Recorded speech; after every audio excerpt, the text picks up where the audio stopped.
Deu. Oi, gente, tudo bem? Eu sou a Fernanda Lauck Jablonski, aluna do primeiro ano do curso técnico de informática do IFRS Campus Rolante, e eu tô aqui com a professora Ana Secato para fazer uma entrevista com ela para o meu trabalho de inglês sobre saúde mental, e eu vou conversar um pouco com ela sobre como a literatura influencia e afeta a nossa saúde mental. Tá bem. Obrigada pelo convite, Fernanda. Espero contribuir com o teu trabalho. Obrigada. Então, sendo professora de literatura e português, como é que tu acha que a literatura e a leitura influencia na vida dos alunos? Bom, primeiro eu tenho uma concepção de leitura, de literatura, que vai além da sala de aula. Eu entendo que esse processo de apropriação da literatura como uma linguagem que a gente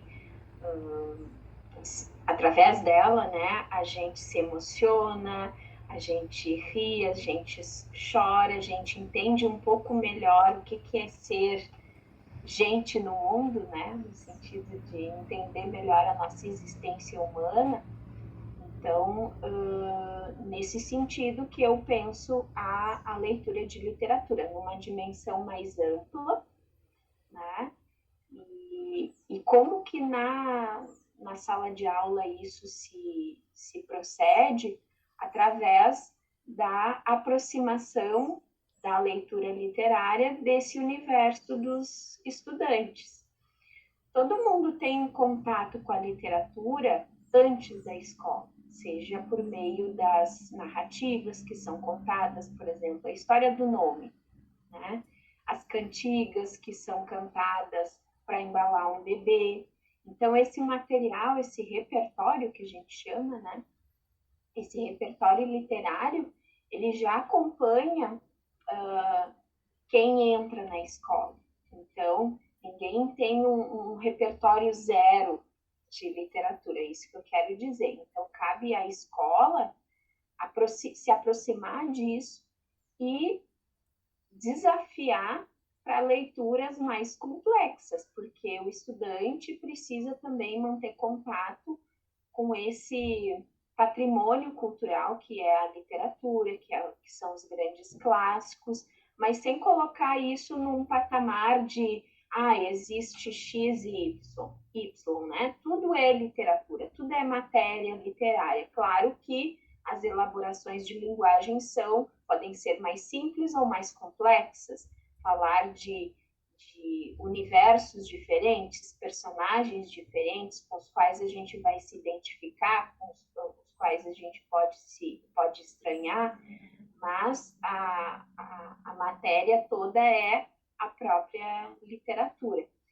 E como isso influencia os estudantes na escola, eu espero que todos se sintam pelo menos convidados a fazer a leitura.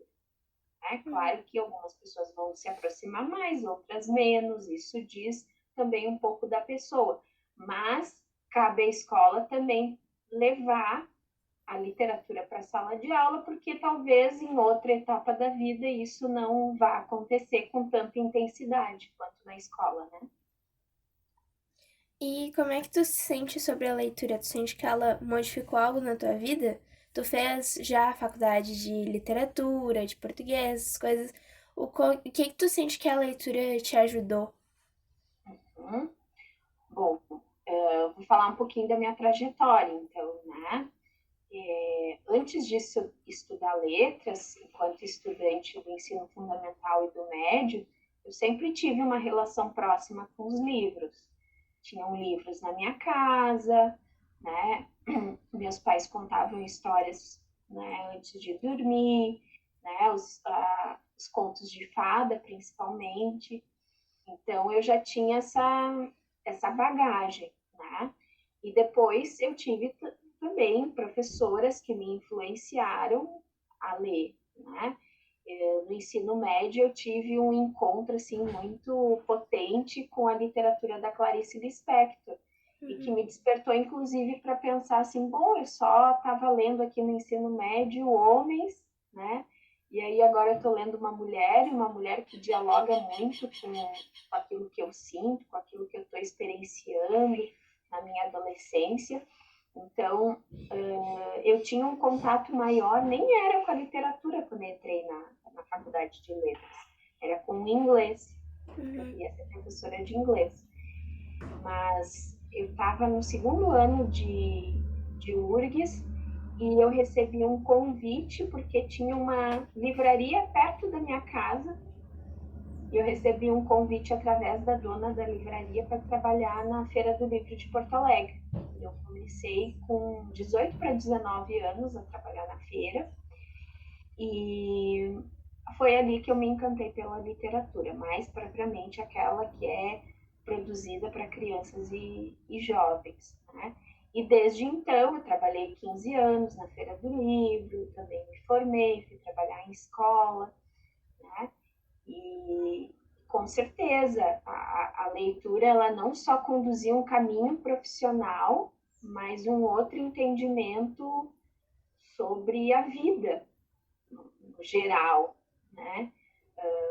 Um outro entendimento sobre as histórias que nos constituem, sobre os afetos, né? Sobre como que a gente pode ler o mundo, como que a gente pode ler as diferenças, né?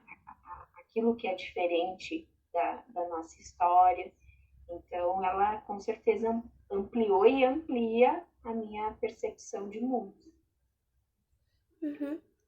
E como é que tu acha que a leitura, ela pode ser um hobby e, por exemplo, a maioria das pessoas quando começa a ler assim, por alguma coisa, seja para trabalho de escola, as coisas, como é que tu acha que ela pode se tornar mais um hobby? Que livro tu indicaria para esse tipo de leitura? Bom, eu acho que tem muitas pessoas que são leitoras, mas que não se reconhecem como leitoras, né? Porque a gente às vezes não é leitor propriamente de literatura, de livros, mas vai ler histórias, vai ler alguma coisa lá no Wattpad, né? Vai escrever alguma coisa na última folha do caderno da escola, né? Vai mandar uma mensagem. Então, nesse sentido, todo mundo tem um contato com a literatura, tá? Em relação às leituras, para começar a ler por hobby, eu sempre acho que não tem um livro, né? Assim, um título, mas é a gente perceber quais são os nossos interesses, né? Então, sei lá, alguém que goste muito de futebol pode ir atrás de crônica esportiva, né? Pode ir atrás das crônicas do Nelson Rodrigues, que ele falava muito sobre o Fluminense, né? O Paulo Santana, gaúcho, que falava muito sobre o Grêmio, o Luiz Fernando Veríssimo, que escreve ainda, né? Produz ainda, sobre o Internacional, né? Quem gosta mais de livro de história de amor, tem vários títulos que podem, até inclusive as adaptações para o cinema. Enfim, buscar a partir do seu próprio interesse e começar com metas bem pequenas. Assim, bom, hoje eu vou ler 10 páginas. Tá? Hoje eu vou ler por 10 minutos. Mas aqueles 10 minutos eu vou estar imersa naquela leitura, eu não vou estar fazendo mais nada, eu não vou estar nem com o celular perto de mim, né? E aí começar assim quando eu vou fazer um paralelo, como se a gente fosse começar a correr, né? Então a gente não começa correndo uma maratona, a gente começa aos pouquinhos e vai aumentando a intensidade. Então esse seria o caminho, né? E buscar indicações de outras pessoas, de colegas, né? De pessoas que podem te influenciar, inclusive na internet, né? Tem muita gente falando sobre livro também. Sim, e você tem um projeto Contantes, que é um projeto que influencia os alunos a ler. O que que tu percebe que isso vem ajudando os alunos a melhorarem e tu percebe que a partir desse projeto os alunos que estão participando dele, eles desenvolvem uma forma de pensamento crítico e as coisas? Com certeza. né? E os efeitos da leitura, eu digo sempre que são muito rápidos de se observar, né? Primeiro, eu vejo assim um maior interesse no acervo da biblioteca da escola, embora a gente esteja ainda com a biblioteca parcialmente aberta, né? É um espaço muito curto. Eu tenho visto também os estudantes falarem mais sobre livros, isso importa muito, né? Claro que não são todas as pessoas, todos os estudantes que têm a leitura como uma ferramenta, como uma construção de repertório, mas isso também é algo que muitas vezes o pessoal vai se dar conta mais para frente, quando está mais focado para se preparar para uma redação do Enem, né, para a própria prova do Enem e para outras demandas da vida, enfim. Mas eu tenho percebido, sim, um aumento de interesse por parte dos estudantes e comentários, assim, que fazem, né, com a gente em sala de aula, no próprio clube de leitura, né? Também tem aquela coisa, assim, que apareceu muito quando a gente fez a leitura da Evelyn Hugo, né? E não queriam que falassem o grande spoiler do livro, porque nem todo mundo tinha lido todo. Né? Então, isso também é um efeito da Esse leitura na vida interesse. da gente. Isso, do interesse. Tá? E tu acredita que a partir do momento que uma pessoa começa a ler, ou as pessoas que leem com frequência, elas têm uma capacidade assim maior para realizar algumas tarefas, seja da escola, do dia a dia, ou para prestar mais atenção? Nem a dúvida, porque a leitura, e eu vou colocar a escrita junto, né? Porque são duas práticas sociais que caminham juntas, né? A leitura e a escrita, elas fazem com que a gente possa participar mais do mundo, porque tem conquistas tão pessoais, tantas conquistas pessoais quanto aquelas conquistas da ordem da comunidade, em que nós precisamos ter habilidades de leitura e de escrita.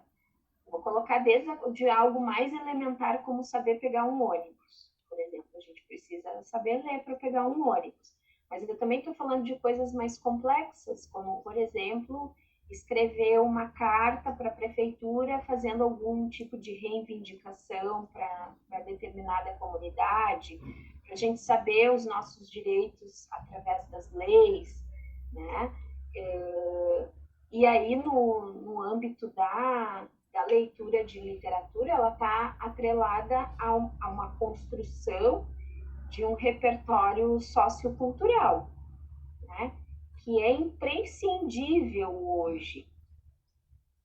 E aí eu vou dar o exemplo do Enem, mas não é só fazer o Enem, né? Para várias outras conquistas profissionais e pessoais, né? A leitura de literatura vai te dar uma bagagem, né, de conhecimento, inclusive para tu poderes tomar decisões mais conscientes, mais acertadas na tua vida. E também entender que nem sempre a gente acerta. Acho que é isso, porque nem sempre a gente vai acertar na vida, mas quando a gente se educa emocionalmente, eu acho que a literatura faz isso, a gente também entende a nossa limitação enquanto seres humanos.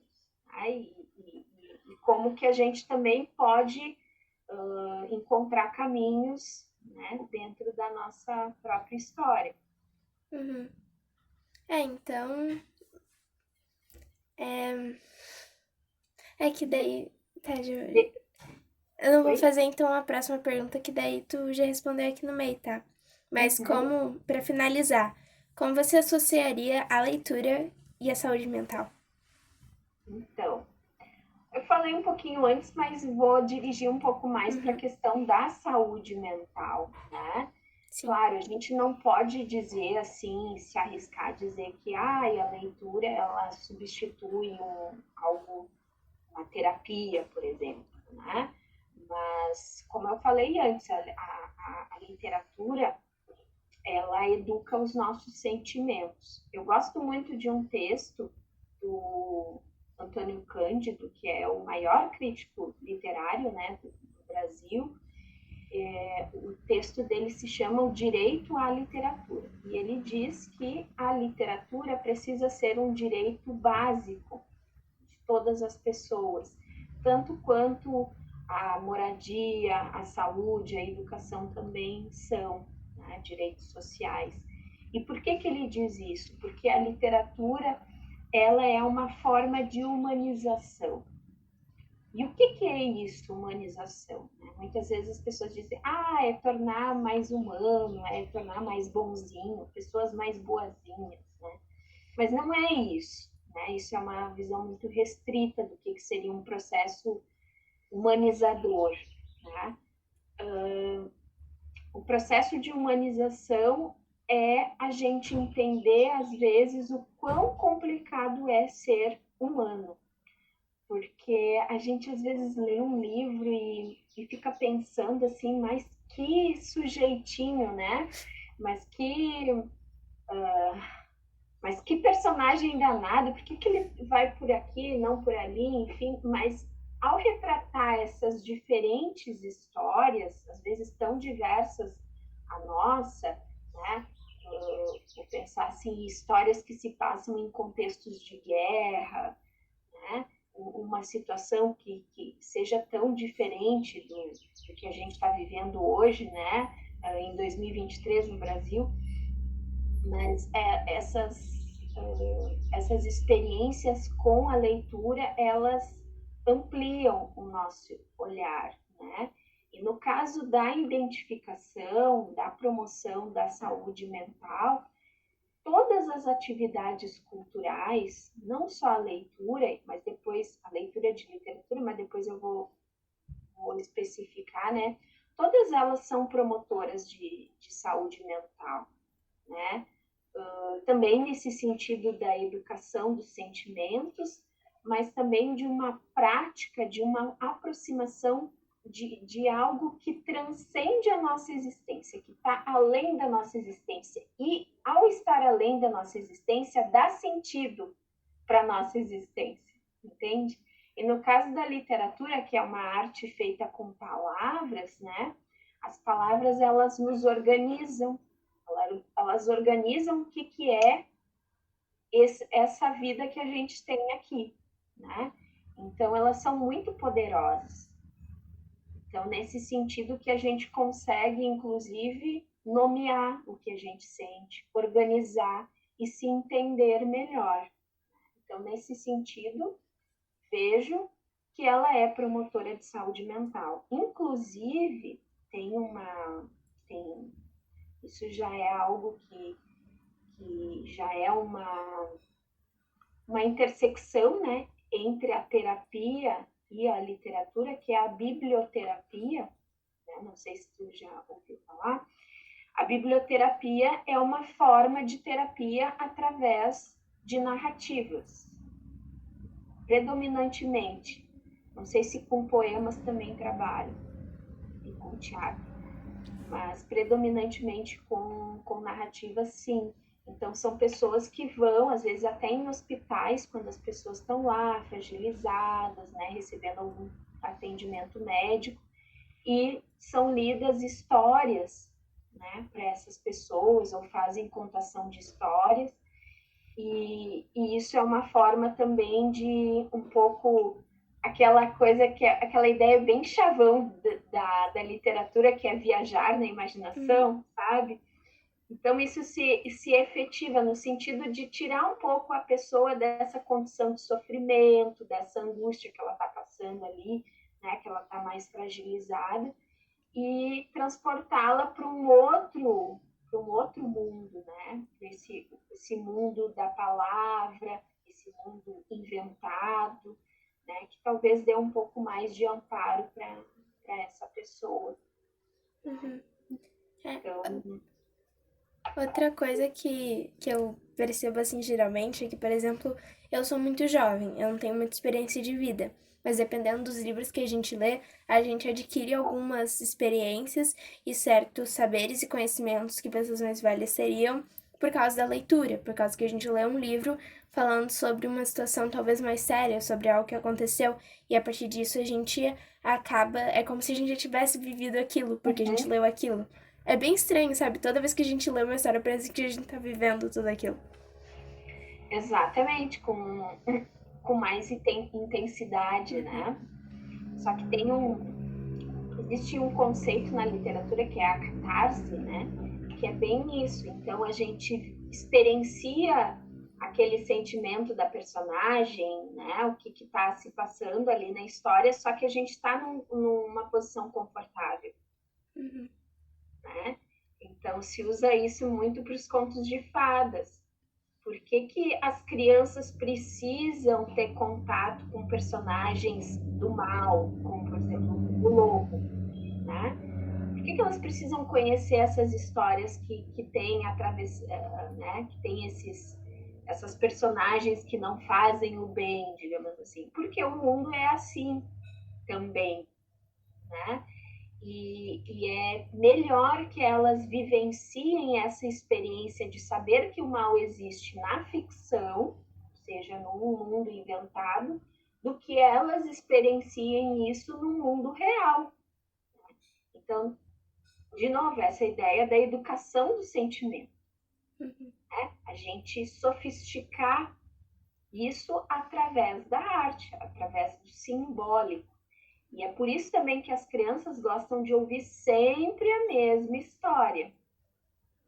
Por quê? Porque elas estão internalizando aquela estrutura. Elas estão entendendo o que está se passando. E para isso elas precisam repetir e repetir várias vezes. Então, isso, a repetição nessa história é a internalização da própria estrutura narrativa, mas também um estabelecimento de vínculos com quem está contando aquela história para ela. Uhum. Né?